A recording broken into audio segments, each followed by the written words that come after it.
I thought it'd be really fun to hear a paleontologist rank the Jurassic Park movies and kind of evaluate them a little bit mostly on the popcorn side, a little bit on the scientific accuracy side if we like. But I'm curious because I have my own list and you have a list here. What are we thinking in terms of the best of them? Of the Jurassic Park movie. Well, I think that's a great lead into framing the rest of our discussion here today, David. That's a great idea. I mean, Jurassic Park, the original, there's just no comparison. It is literally in a league of its own. It completely changed the movie-going experience. That was the first movie I was ever at on opening night. I was in high school. It was my junior year. It's hard to convey to those who weren't there what it was like to be at that film. I mean, opening night, there were probably 4 screens at the multiplex carrying it. Every single showing was sold out. And you were just kind of hoping when you got there that you could get a ticket somewhere for the night. So I'm in this, big theater with probably 400 some odd people. And it was just electric. And the movie delivered. I watched Jurassic Park a couple of years ago before Dominion came out because I wanted to show my kids the original movie. And I think we talked about this in a previous episode, just so impressed with how Jurassic Park, the original film, holds up 32 years later. This movie is still heart-pounding and it set the bar for everything else. So number 1 is Jurassic Park. I don't know if maybe you thought JP3 was the top. So no. I think it's by leaps and bounds of a Velociraptor, leaps and bounds ahead of all of the other ones is Jurassic Park. And that's not, I don't think, too controversial. That's the top. And the question then becomes, what is the worst? But we'll get to that. What would you put as the second best? I'm really curious how all of this plays out. For me, there was just something so much fun about Jurassic World that I would end up putting that in my number 2 slot. And I was super skeptical because I remember seeing the movie posters with Chris Pratt on a motorcycle with raptors and just burying my head in my hands thinking, this is going to be nuts. This is, what are they doing? But like, by the time you get to that scene, I'm like ready to hop out of my chair. I'm like, let's go, man. Let's do this. So, there's just, I think they captured a lot of the fun of Jurassic Park in Jurassic World. So, and Chris Pratt is just such a delightful actor. He's so good at what he does. I thought that was probably the number 2. What about you? Where would you put your number 2? I'm surprised to hear you say that because, we've known each other for a while, since before any of the Jurassic World movies came out, though not as far back as Jurassic Park 3. And I really thought you would have put the original 3 at the top. I actually put Jurassic Park 2 as my number 2. So the Lost World Jurassic Park, to be clear, because the names get all weird. So I put that as my number 2. I will say that I put Jurassic World as number 3. And I would say for the same reasons on Jurassic World, it goes ahead of all the other ones. It's a blast. It's super fun to watch. I gave Lost World a slight edge over it simply because there's a nostalgia factor in that one for me. Didn't see it opening night in the theater, I don't think, but it was the movie that was the go-to anytime that me and my friends would hang out, anytime there was like a birthday party or, if someone had a sleepover or something like that. It was always the Lost World Jurassic Park. And so we watched that one a lot and it holds up. I rewatched a number of these kind of in preparation for this episode, and rewatching that one kind of bumped it up in my list. One of the other ones, rewatching, bumped it down in my list. So there's that. But which one was that? Which one dropped down after rewatching? Well, they bounced around a lot. I have a hard time categorizing things, but it was Dominion. Rewatching Dominion, I was like, man, this is so much worse than I thought. Yeah, that was near the bottom of my list as well. Yeah, it's a rough one. I picked Jurassic Park after, Jurassic Park 2 came in for me after Jurassic World. Okay. And I did like Jurassic Park 2. I thought it was tons of fun. I love that they killed Robert Bacher, who's a known paleontologist. They killed him on screen. Yep. apparently because he was blabbing his mouth and claiming that he had been involved as an unpaid consultant on the first movie. So Spielberg decides, you know what I'm going to do? I'm going to kill you on screen.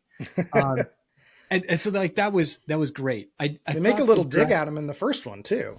what's that? They make a very slight dig at him in the first movie too. No pun Oh, intended. actually, they get he gets a compliment from Timmy. Timmy goes up Oh, to it's a Alan compliment. Grant and is Oh, like, "I've got this other book from Bacher, and his book is a lot thicker than yours." oh yeah.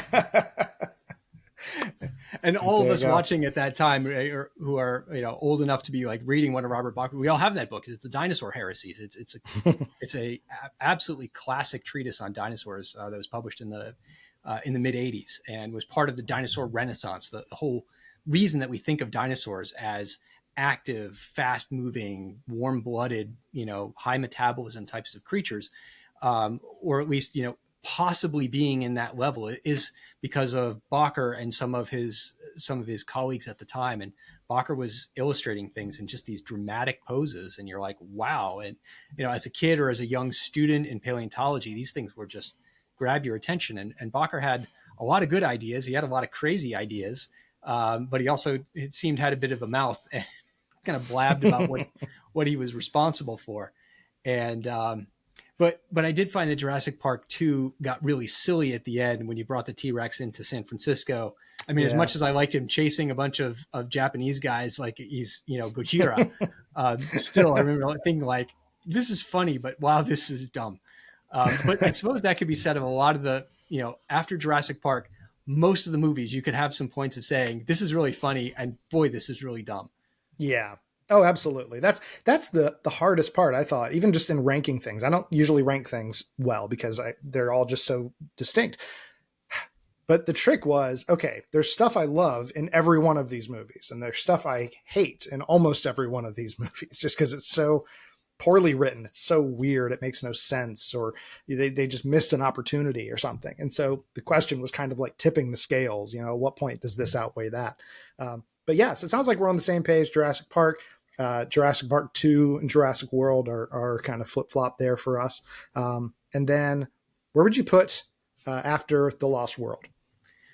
For that, I put Jurassic Park 3. And I know I'm an outlier on that because a lot of people didn't like Jurassic Park 3. I think, like you, for me, this one's a nostalgia factor. I went to this on opening night with two other paleontology buddies, my fiance and one of their significant others. And we had a ball. We just absolutely loved watching the Spinosaurus, with the stupid little phone in its belly, Yeah. terrorizing everybody. Did the plot make much sense? No, but it was also short, sweet, and to the point. It was Yeah. people were on the island running away from dinosaurs for about like 90 minutes. It was a fairly short one. And William H. Macy was in there. It was not too bad.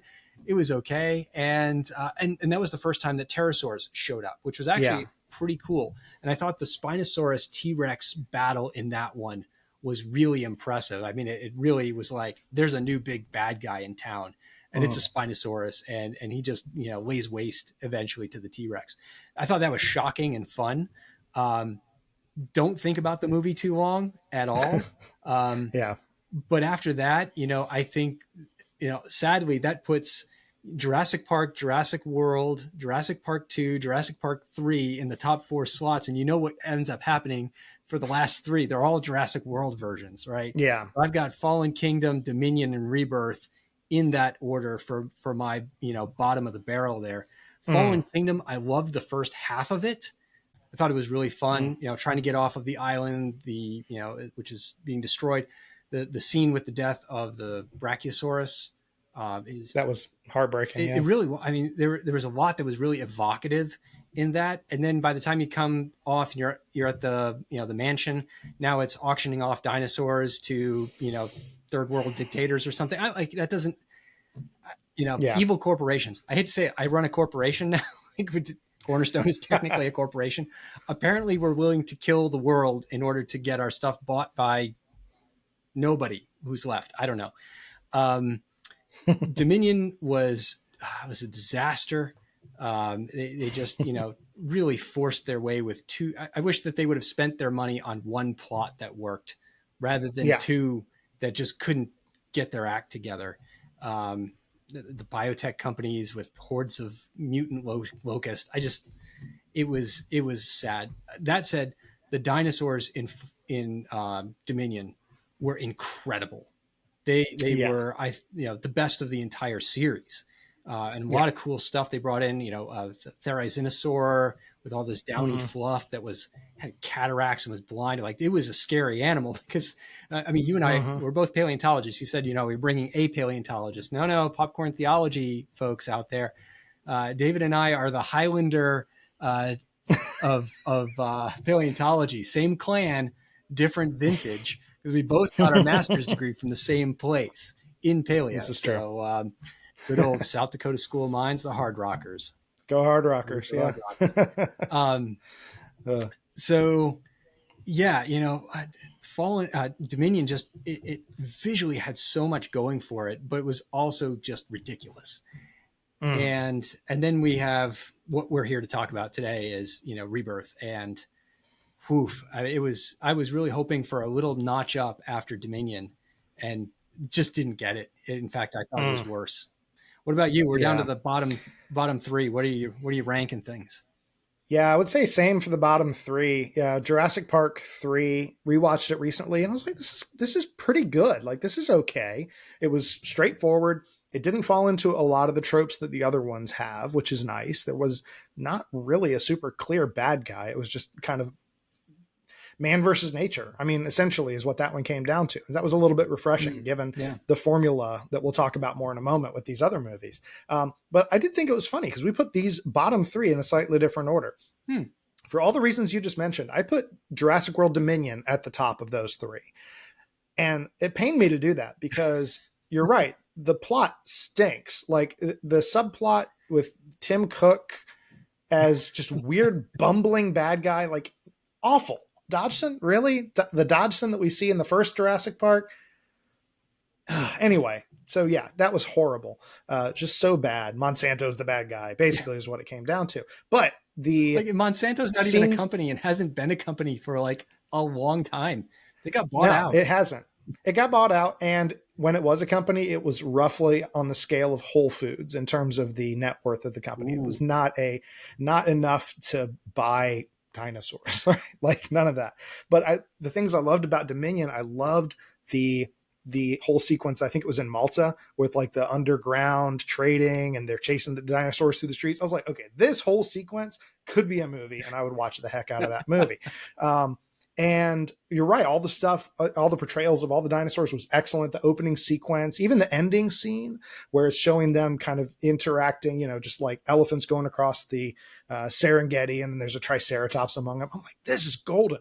But the story was just so bad. But I had to bump it up a little bit because of that. I then put, believe it or not, Jurassic World Rebirth, second from the bottom. I did not think it was the worst Jurassic World movie. I thought that the worst Jurassic World movie was Fallen Kingdom. I agree. Some of the spectacle in the first half was really cool, but I was so burnt out on the plot of being exactly the same. Like, oh, I wonder if they're going to weaponize a dinosaur. You can't just make a new dinosaur. Well, you just did, and you're going to do it again. So I just, from a writing perspective, thought it was awful. But yeah, Rebirth, I mean, it was a hard sell. I mean, it was really, a race to the bottom, if you will, in terms of those last few movies.